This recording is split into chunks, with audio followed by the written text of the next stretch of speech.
Welcome back to the Global Landscapes Forum here in Bonn 2019, where we'll be focusing on rights in the landscape, protecting Indigenous rights that's connected to and protecting our environment.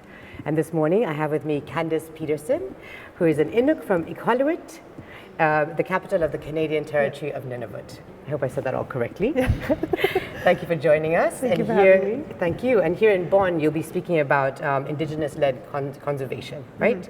So tell me, so what are the main issues at the moment facing your community back home? Yes, we're having a lot of issues, especially it's all focused around ice.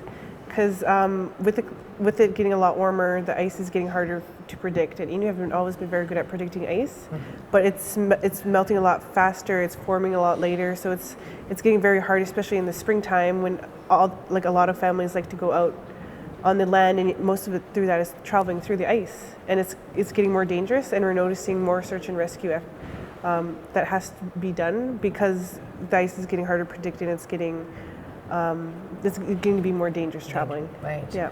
And I understand that to overcome this, you're testing an app. Yes. Yes. Tell us more about that, please. Yeah. So I'm testing the app. I didn't create it. I'm just gonna make that clear. Okay. Oh, and yes. so this app it's called Siku, which means sea ice. Okay. And so you can actually store many sources of information on this app. And so one of the features that's going to be very useful is ice conditions.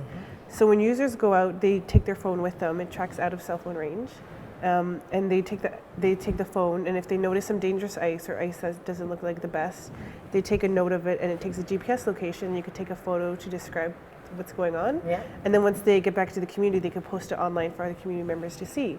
So it's a really good way of informing other community members of potential dangerous ice. Great. And so who created that? How did this come about? So this was created by the Arctic Eider Society and the community of Sanikiluaq. And they did it to create self-determination Inuit because Inuit knowledge is based on oral history, and science doesn't really acknowledge that at this time.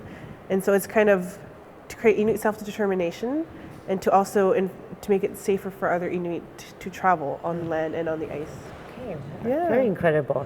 So in terms of that, like when we're talking about traditional knowledge, versus what's happening at the moment, you know, how important is it for us to, restore or use the knowledge, that came from way back when? Yeah.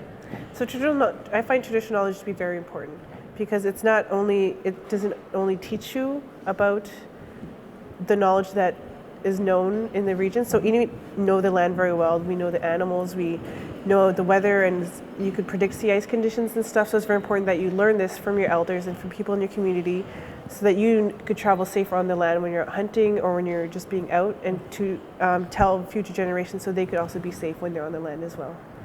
Amazing. Yeah. That's it's very important. I guess what the issue is at the moment trying to combine our traditional knowledge with what's happening right now. And what are you guys doing to capture all this knowledge? Like, I know it's an oral history. Yeah. So what's being done there to make sure that, it's not lost? Yeah. So there's been many different ways where people are documenting traditional knowledge now. And it has been going on for quite some time, whether it's in books, whether they're taking audio recordings, whether they're taking videos. But when technology started becoming more common, that's when people started recording traditional knowledge so that it can be passed on to other generations, and so it's not lost. Nice.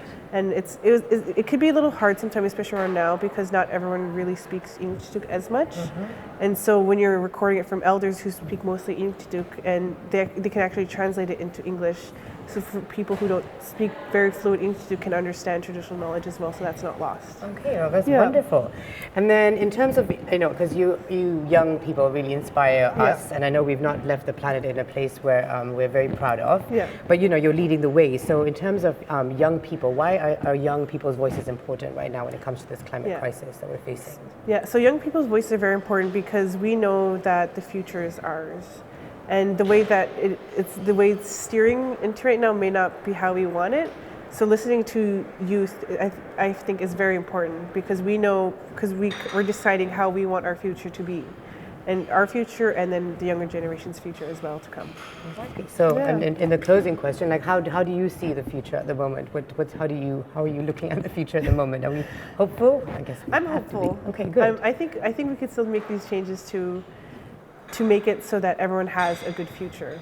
And I think we're on the right path, hopefully. So Right, and I guess doing this here, the Global Landscapes Forum, it's an important step, definitely, to get us there. Yeah, Lovely. Well, thank you so much for Thanks joining for having us. me. It's been a pleasure, and I've learned a lot actually from you. That's good. Thank you. Thank you.